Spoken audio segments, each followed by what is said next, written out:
안녕하세요. 저는 올해 43살이 된 남자이고 직업은 변호사입니다. 지금은 아들을 낳고 아내와 셋이서 행복하게 살고 있는데요.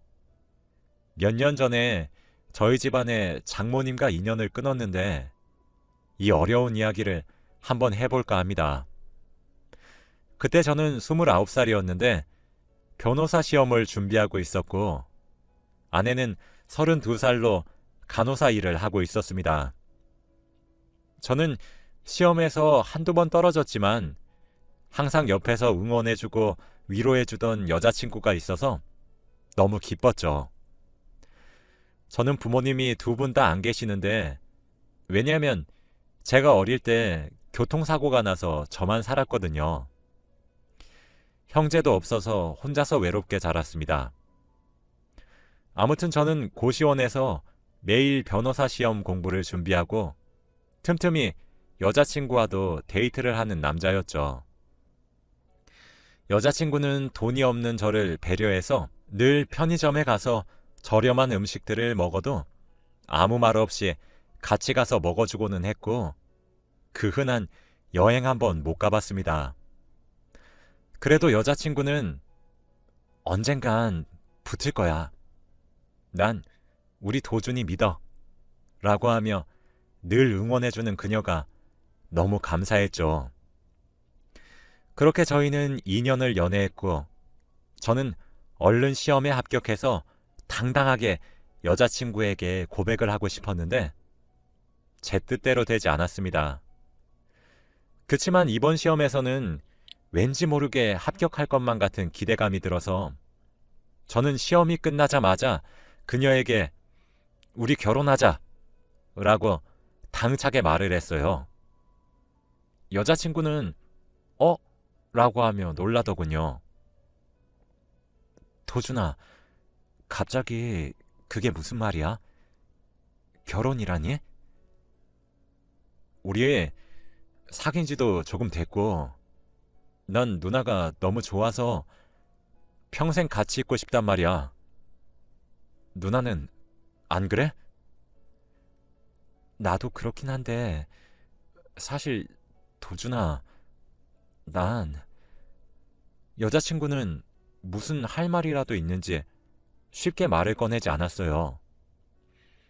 누나, 대답은 천천히 해도 돼. 지금은 그냥 내 마음만 전하려고 한 거야. 아니, 도준아, 나도 너랑 결혼을 너무 하고 싶은데 사실은 나 한번 갔다 왔어. 여자친구는 사실 저를 만나기 전에 한 번 결혼을 하고 얼마 못 가서 이혼을 했다고 합니다. 연애 2년 동안 한 번도 듣지 못했던 그녀의 과거를 들으니 놀라긴 했지만 그래도 당시에는 여자친구를 너무 사랑했기 때문에 이해할 수 있었죠. 음? 그럼 전 남편이 있다는 거야? 응.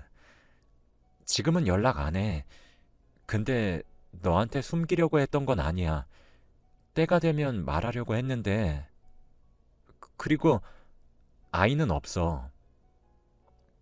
괜찮아. 나는 누나만 있으면 다 좋아. 아이는 우리끼리 만들면 되지.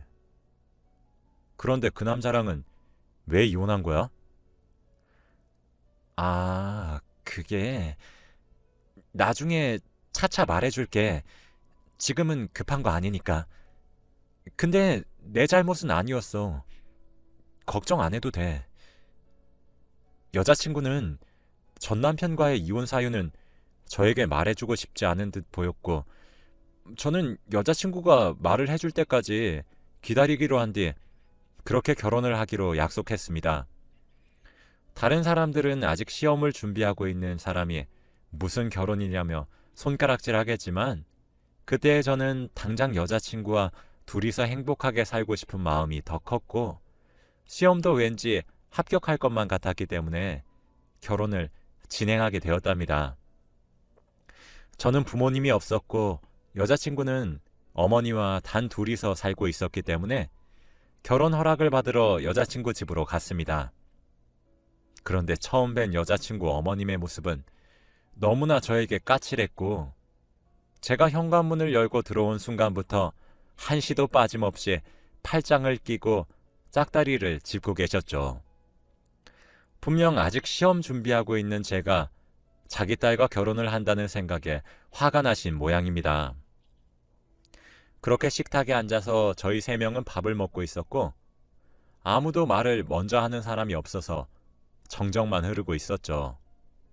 그때 여자친구가 물어보더라고요. 엄마, 나 이 사람이랑 결혼하려고. 나 재혼인 것도 알아. 뭐? 안 된다. 절대 안 돼. 라고 하며 두 눈을 크게 뜨고 양손으로 손사래를 치더군요. 그러더니 딸아, 방으로 잠깐 들어오거라. 라며 여자친구를 데리고 방으로 들어가셨어요. 여자친구 집은 그렇게 크지 않아서 식탁과 방의 거리가 짧은 편이었는데, 방에 들어가서 문을 닫고 대화를 나눠도 다 들리는 편이었죠. 예, 너처럼 부모 없는 자식을 데리고 와서 결혼을 하겠다는 거냐? 그럼 너 인생 망해. 엄마, 조용히 좀 해. 도준이 다 듣겠어. 들으라고 해. 너 저런 돈도 못 벌고 제대로 된 직업도 없는 남자한테 시집가게는 못한다. 결혼하려면 나 죽이고 결혼해. 라고 한 뒤 두 사람은 방에서 나왔죠. 저는 두 사람의 대화 내용을 전부 다 들었고, 여자친구와 어머님이 식탁에 돌아와 앉자마자 어머니, 저 그래도 나름 어릴 때부터 결혼 자금으로 모아둔 돈도 꽤 있어서 큰 집은 아니지만 신혼집으로 적당한 집 구할 수 있는 돈은 있고요. 저 그리고 이번 시험도 합격할 거. 저기요. 제가 왜 그쪽 어머니입니까?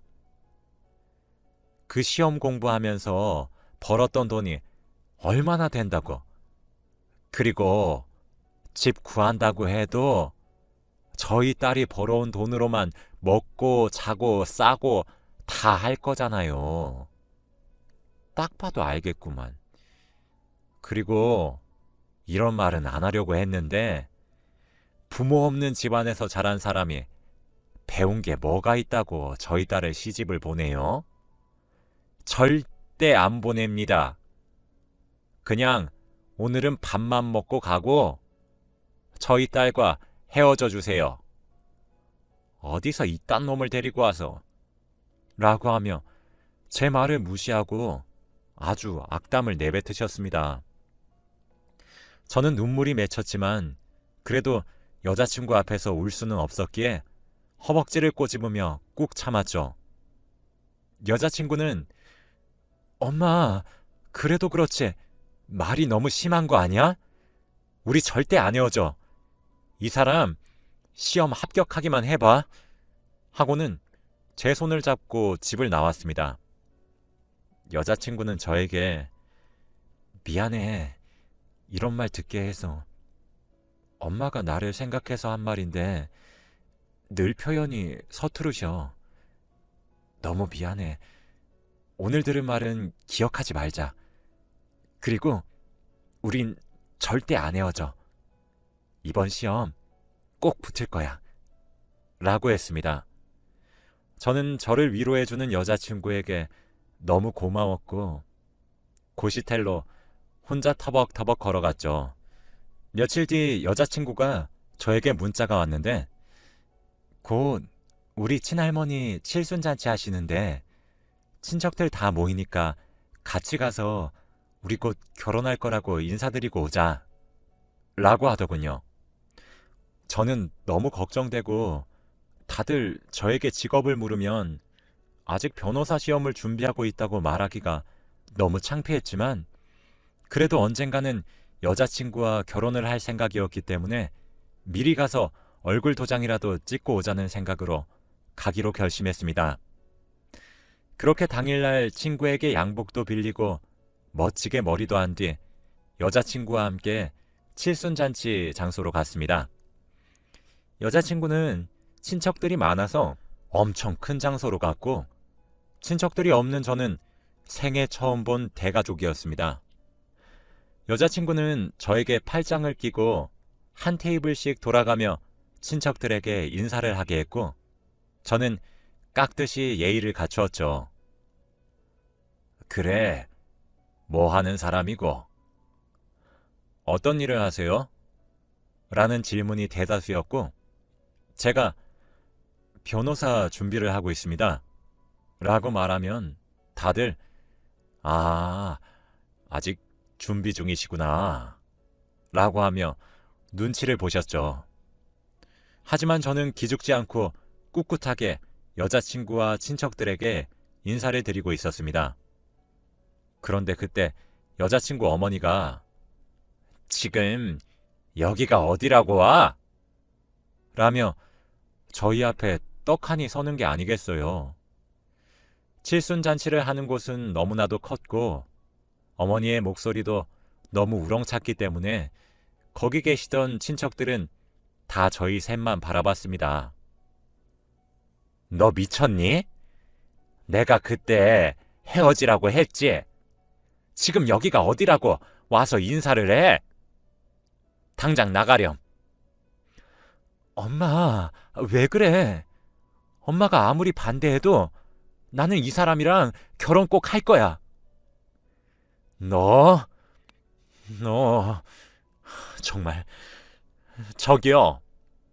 자네는 부모님도 없고 돈도 없고 그렇다고 명예가 있는 것도 아니면서 우리 딸 같은 아내를 데려갈 생각을 하세요? 너무 욕심이 지나치다는 생각은 안 드나요? 라고 하며 사람들 앞에서 제 자존심을 짓밟으셨습니다. 엄마, 제발 그만 좀 해. 나도 이 말까지 안 하려고 했는데 이 사람은 집이라도 하지. 우리는 혼수도 못 하잖아. 알고 보니 여자친구는 형편이 어려워서 혼수도 못 해오는 상황이었는데 저에게 돈이 없다는 둥, 명예가 없다는 둥 온갖 구박을 하고 계셨던 겁니다. 얘는 그런 말을 왜 여기서 해? 라고 하며 그제서야 주위 눈치를 살피더라고요. 너무 어이가 없었고 저보다 돈이 없는 사람이 저에게 돈 타령을 하는 게 억울했습니다. 그 일이 있고 나서 어머니는 결혼을 반대하시진 않으셨고 저희는 그때다 싶어 결혼 준비를 빠르게 진행했죠. 마침 저는 몇 년 동안 준비했던 변호사 시험에 합격을 했고 변호사가 될 수 있었습니다. 저는 너무 황홀했고 드디어 다른 사람들 앞에서 당당하게 변호사 시험에 합격했다고 말을 할 수 있었습니다. 제 소식을 듣고 어머님도 기뻐라 하셨는데 그때 갑자기 어머니가 저에게 생애 처음으로 먼저 전화를 하시면서 아이고, 변호사 김서방, 드디어 시험에 합격한 거야? 난 진작에 합격할 줄 알았지. 다음에 밥 한번 먹으러 와. 라고 하며 태도가 180도 변하신 게 아니겠습니까? 그래도 그때는 좋은 게 좋은 거라며 드디어 고생이 끝났다라는 생각에 마냥 기분이 좋았습니다. 신혼집을 여자친구와 함께 알아보려고 집 앞에서 기다리고 있는데 어머니가 나오시더라고요. 어머님이 왜... 김서방, 우리 딸이 오늘 몸이 아프다고 둘이서 가라고 하네. 어쩔 수 없이 나왔어. 저는 그런 얘기를 들은 적이 없는데 그래도 어머니 말을 믿기로 하고 저희 둘이서 집을 알아보러 다녔습니다. 김서방, 이 집은 너무 작지 않아? 난 큰 집이 좋은데. 네? 어머니, 이 집은 둘이서 살기에 적당한 크기인 것 같은데요? 에이, 무슨 소리. 결혼하면 나도 같이 살아야지. 돈 좀 써. 이제 김서방 돈 많잖아. 라고 하며 은근슬쩍 저에게 팔짱을 끼더라고요. 그때는 그게 무슨 의미인지 몰랐습니다. 집으로 돌아와 여자친구에게 전화를 걸어 물어봤는데 어머니가 같이 셋이서 살려는 생각 같은데 왜 나한테 말 안 했어? 응? 무슨 소리야? 우리 엄마가? 절대 안 돼. 내가 엄마랑 말해볼게. 근데 오늘 아프다며. 나 어머니랑 둘이서 잘 갔다 왔어. 무슨 소리야? 엄마는 네가 아프다고 못 간다고 하던데. 알고 보니 어머니는 일부러 저와 둘이서 가기 위해 거짓말을 한 것이었습니다. 찝찝한 게 한두 개가 아니었지만 그날은 너무 피곤했기 때문에 일찍 잠에 들었죠. 다음날 어머니가 전화가 오셔서 김서방, 우리 집 근처에 맛있는 케이크 집이 생겼는데 우리 딸은 바쁘다고 나랑 같이 안 가주네? 혹시 오늘 시간 돼? 저는 어제 일도 어머니와 이야기해 볼 겸 어머니와 단 둘이서 케이크를 먹으러 갔습니다. 어머니, 어제 미연이와 통화를 했는데요. 아, 내가 어제 미연이 아파서 못 나온다고 했나? 미안해. 내가 착각했어. 그러려고 그런 게 아닌데. 난 미연이가 일도 힘든데 집까지 보러 돌아다니면 너무 힘들까 봐. 엄마로서 선의의 거짓말을 한 거지. 우리 사위 이해하지? 아, 그래요? 그럼 저희랑 같이 사시겠다고 한 건요? 우리 사위랑 딸이랑 둘이서 살면 너무 바빠서 살림살이도 제대로 못할 것 같아서 그냥 내가 시간 나면 들러서 청소랑 빨래 해주고 온다는 거지. 뭘 그렇게 진지하게 받아들이고 그래? 어머니의 말에 의하면 저희 집에서 같이 사시는 게 아니라 저희를 배려해서 잠깐 들러 청소와 빨래를 해주신다고 하셨습니다. 저는 그 말을 듣고 한시름 놓을 수 있었고 어머니와 다정하게 이야기도 나누면서 케이크를 먹게 되었답니다.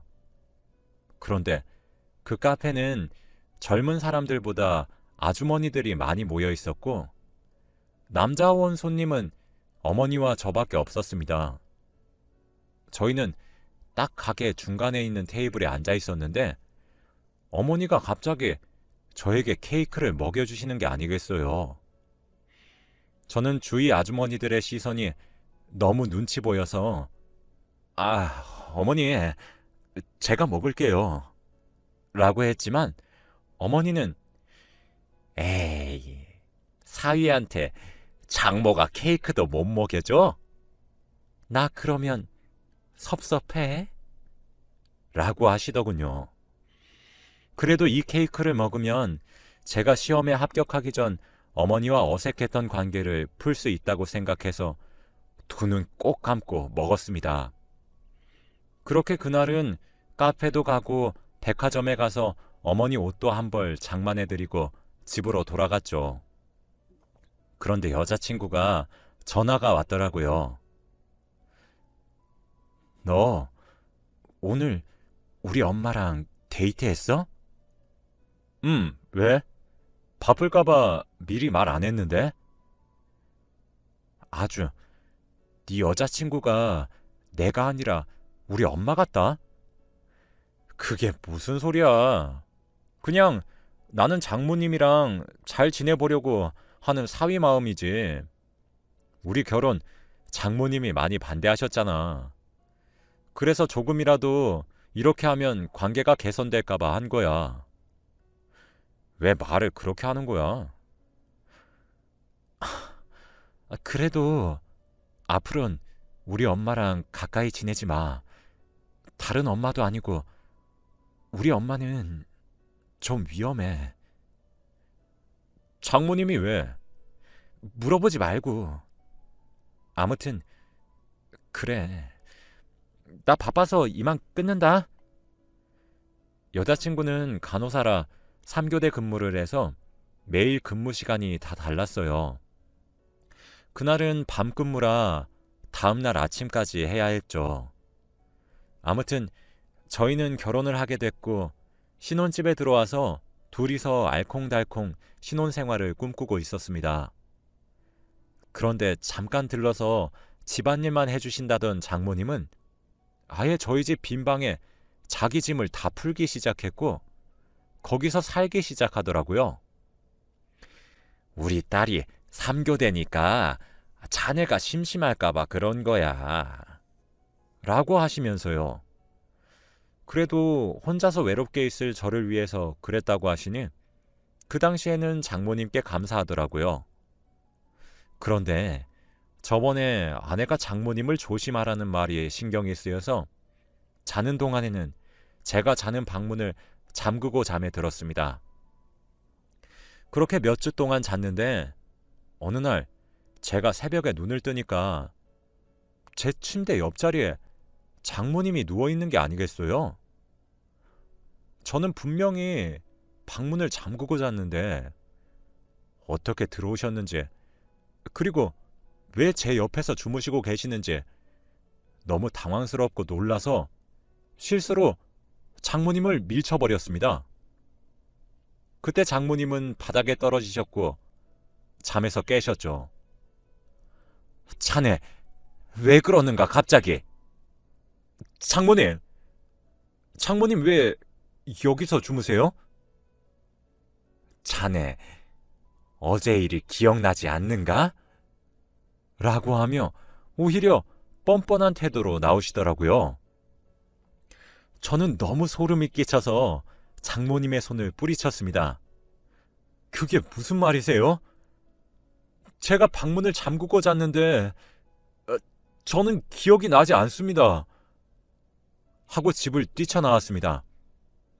저는 잘 때 누가 제 몸에 손을 대면 금방 일어나는데 왜 장모님이 저에게 어제 일 기억나지 않느냐고 물어보시는지 당황스럽고 진정이 되지 않았죠. 아내에게 무슨 말을 어떻게 해야 할지 고민되었고 실망할 아내에게 너무 미안했습니다. 그렇게 밖에 앉아서 몇 시간을 생각하다가 집으로 돌아가니 장모님이 소파에 앉아 계시더라고요. 자네, 난 자네에게 굉장히 실망했어. 어떻게 그 일을 그렇게 잊어? 나는 자네한테 진심이었는데. 어머니, 전 어머니가 무슨 말을 하시는지 모르겠어요. 미연이한테 미안하지도 않으세요? 제가 생각해봤는데 그냥 미연이한테 솔직히 말하려고요. 뭐? 안 돼. 가정 파탄 낼 셈이야. 미연이한테는 비밀로 하고 그냥 우리끼리 좋은 관계 유지하면 안 될까? 어머니, 정신 차리세요. 저는 어머니를 믿을 수 없어요. 어제 일은 기억이 안 난다고요. 라고 한 뒤 방으로 들어가 문을 쾅 닫고 방문을 잠궈버렸어요. 방문은 제대로 잘 잠기는데 제가 어젯밤에 실수로 잠그지 않고 잔 건지 그때까지만 해도 제 실수인 줄 알았죠. 그때 새벽 근무를 끝내고 아내가 집으로 돌아왔고 저는 거실로 달려가 말했어요. 여보, 나 할 말 있어. 조금 있다가 하면 안 될까? 나 지금 너무 피곤한데. 그래, 우리 딸 근무하고 와서 바쁘니까. 김서방, 조금 이따가 말해. 여보, 사실 어젯밤에 장모님이... 저는 솔직히 지금까지 있었던 모든 일들을 아내에게 모두 다 말했습니다. 그러고 난 후, 여보, 내가 미안해. 내가 잘못했어. 그치만 난 어제 일 하나도 기억이 안 나. 전부 내 잘못이야. 미안해. 용서해줘. 라고 하며 무릎을 꿇고 빌었습니다. 그런데 그때 아내가 눈이 커지면서 엄마, 또 그랬어? 라고 하며 화를 씩씩 내는 게 아니겠어요? 또라니? 저는 당황하며 고개를 들어 아내를 보았어요. 아내는 아니, 여보한테 내가 전 남편이랑 이혼하게 된 이유를 말 못해준 이유가 바로 이것 때문이야. 알고 보니 아내의 전 남편도 장모님의 이런 만행을 참다 못해 어쩔 수 없이 이혼을 했다고 해요. 제가 겪은 일들은 전부 다 장모님이 저와의 관계 진전을 위해 만들어낸 일들이었습니다. 저는 너무 당황스러워서 아무 말도 하지 못했는데 그때 뭐 어때? 너는 내 친딸도 아니잖아. 라고 하시더군요. 여보, 이건 또 무슨 소리야? 사실 우리 엄마 친엄마가 아니야. 어릴 때 아빠가 재혼을 해서 그래도 이 얘기는 특별히 알 필요가 없을 것 같아서 말 안 했어. 일부러 숨기려고 한 건 아니야. 저는 장모님과 아내가 피 한 방울 섞이지 않은 모녀 사이라는 것에 2차로 충격을 받았는데 그때 장모님이 3차로 충격적인 말을 했습니다. 에휴, 그 사람 재산만 아니었으면. 저와 아내는 두 눈을 크게 뜨고 장모님을 쳐다보았고 아내는 엄마, 그게 무슨 소리야? 라고 하더군요. 장인어른이 돌아가시기 전에 아내에게 남겨놓은 재산이 조금 있는데 장모님은 그 재산을 노리고 아내의 비위를 맞추면서 살고 있었던 것이었습니다. 아내는 물론 자신에게 상속된 재산이 있었는지도 몰랐고 그래서 결혼 전에 혼수할 돈이 없다고 했던 것이었죠. 장모님은 에휴, 이 집구석 되는 게 하나도 없어. 야, 그냥 내가 돈 많은 남자 잡아서 결혼하는 게 더 빠르겠다. 라고 하시며 집을 유유히 나가셨죠. 저와 아내는 한동안 말이 없었고 서로 생각에 잠겼습니다. 솔직히 저는 이혼 생각도 했고요. 제 장모님이 저를 이성으로 생각한 것도 모자라 아내와 장모님이 친모녀 사이가 아니라니요. 그리고 하다못해 아내의 재산을 노리고 저희 집에 있었다니 무슨 이런 일이 저에게 일어나죠? 그때 아내는 제 손을 꼭 잡아주며 미안해, 용서해줘 라고 했고 깊은 생각 후에 저도 아내의 손을 꼭 잡아주었어요. 괜찮아.